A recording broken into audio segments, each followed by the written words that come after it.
주안의 만나 3월 5일 목요일 묵상을 함께 나누겠습니다. 오늘 아침에 일찍 일어나서 주변을 좀 산책을 하는 시간을 가졌는데요. 아침에 일어나 보니까 이렇게 날씨가 좀 흐린 것도 있고 그리고 아침 이슬 때문에 땅도 젖어 있고 나무들도 젖어 있는 것을 좀 보았습니다. 그러면서 문득 우리가 제목도 이게 만나잖아요. 매일매일 우리가 공급되고 채워지는 것인데, 식물이 자라는 것도 그냥 한 번에 비가 많이 와서 그렇게 되는 것이 아니라 밤에 내리는 이슬, 그리고 그런 것들 조금씩 젖어들면서, 그런 것에 젖어들면서 이들이 공급받고 날마다 살아갈 수 있는 힘을 얻는 것이 이런 거구나 라고 하는 그런 생각들을 하는 시간을 가졌습니다.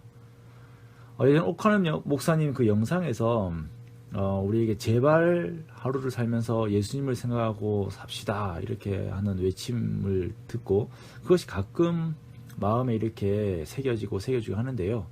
우리가 그런 것 같아요. 우리가 성경을 보면서 성경 가운데 말씀하신 예수님에 대한 내용들을 한 번 더 묵상하고 한 번 더 묵상하면서 그 예수님의 뒤를 따라가고 예수님으로 우리를 채우는 것이 우리에게 가장 큰 영양분이 되는 것이 아닐까, 오늘 살아가는 힘이 되지 않을까라고 생각을 하면서 말씀을 같이 이렇게 나누어 봅니다. 오늘 함께 오실 말씀은 마가복음 2장 13절에서 28절 말씀입니다. 마가복음 2장 13절에서 28절 말씀으로 마태복음의 저자라고 하는 그 제목으로 함께 말씀을 나누려고 합니다. 예수님께서 다시 바닷가에 나가셨을 때에 큰 무리가 예수님에게 나옵니다. 예수님께서 이들에게 영적으로, 육체적으로 이들의 필요를 계속 채우셨기 때문에 이들은 계속적으로 예수님을 찾은 것이죠. 또한 이렇게 예수님께서 지나가시다가 세관에 앉아있는 레위를 부르십니다. 이 레위는 우리가 잘 알고 있는 마태입니다. 마태복음의 저자이죠. 이 마태의 처음 시작은 세관에 앉아있는 세리, 즉 죄인에서 시작을 합니다. 예수님께서는 세관에 앉아있는 레위를 부르십니다. 나를 따르라 라고 이렇게 말씀을 하십니다. 이 말씀은 곧 지금까지 내가 주인이라고 생각하고 있던 돈, 그리고 거기에서 오는 착취, 비난, 자괴감, 그 모든 것에서 나와서 주님의 삶, 주님의 가르침, 주님의 행위를 이제 따르라는 것이죠. 이 말씀을 들은 레위는 사회적으로 큰 가치라고 할 수 있는 돈과 안정된 삶이라고 하는 그 세리의 삶을 버리고 자기의 삶에서 가장 위대한 결정이었다고 할 수 있는 결정을 하고는 예수님을 따릅니다. 이렇게 예수님의 부름을 받은 레위는 이제 예수님을 따르게 됩니다. 그리고 예수님을 자신의 집으로 초대해서 식사를 대접을 하죠. 그 식사 자리의 구성원들을 보니까 세리와 죄인들, 그리고 예수님과 제자들이 함께 있는 거예요. 15절에 보니까 이렇게 식사 자리가 구성된 이유가 평소에 예수님을 따르는 대다수의 구성원들이 이렇게 세상의 부적격자들, 죄인들이었기 때문에 이 식사 자리도 자연스럽게 이런 사람들로 구성되었다라고 설명을 하고 있습니다. 구약 시대에는 죄를 격리했어요. 죄인들을 따로 분리를 했죠.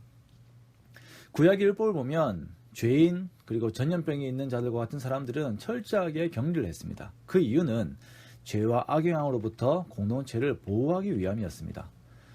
그런데 예수님께서 오셔서는 죄인들과 병든 자들을 멀리 하시고 격리하시는 것이 아니라 오히려 그들을 예수님께 다가오게 하였습니다. 그냥 다가오게 하신 것만이 아니라 얼마나 친밀했냐면 함께 누워서 담소를 나누시면서 식사를 하실 정도까지 친밀하게 그들을 대하신 것입니다. 자, 그렇다면 죄에 대한 악영향은요? 일반 사람들에게는 죄가 영향을 끼치겠지만 예수님은 오히려 죄를 사하시고 죄의 모든 영향력을 종식시키시고 죄인을 의인으로 만드시는 하나님이시기에 오히려 죄인들에게 오라라고 말씀을 하시는 것입니다. 이 예수님이 죄인 되었던 우리들의 주님이신 것입니다.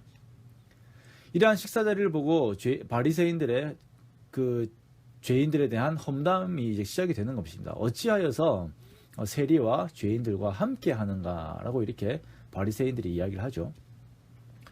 로마서 3장 23절에 보면은 모든 사람이 죄를 범하였음에 하나님의 영광에 이르지 못하였다라고 말씀을 하고 있는데요. 이 말씀에 따르면 위의 질문은, 이 바리새인들의 질문은 죄인이 또 다른 죄인을 정죄하고 있는 모습을 가지고 있는 것입니다. 죄인이 죄인을 규정하고 있는 것이죠.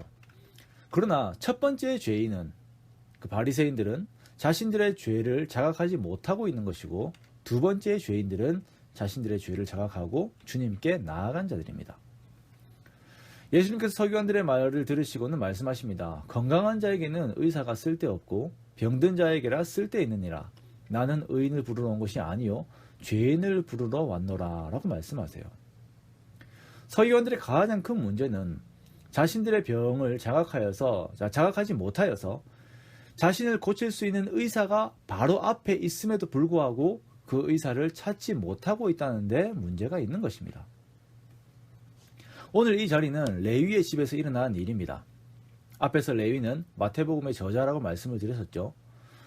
우리가 성경은 유기적 영감으로 쓰였다라고 하는 것을 알고 있습니다. 유기적 영감의 가장 큰 특징은 하나님께서 한 인물을 성경의 저자로 쓰시기 위해서 평생 그와 함께 하시고 많은 은혜를 주심으로 인해서 그가 성경을 쓸 수 있을 만큼 그를 영적으로 성장시키신다는 데 그 특징이 있습니다.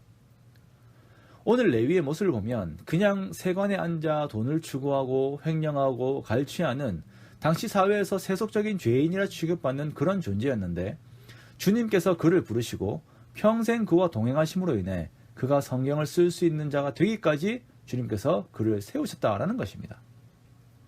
레위는 이런 점에서 큰 은혜를 받은 자입니다. 우리 역시 죄 가운데 있던 우리를 주님께서 부르셔서 나를 주님의 일꾼 삼으시고 나에게 주님의 성품, 주님의 속성, 주님의 그 영광을 계속 채우시면서 나로 하여금 그리스도의 장성한 분량에 이를 때까지 주님을 닮아가게 하고 계십니다.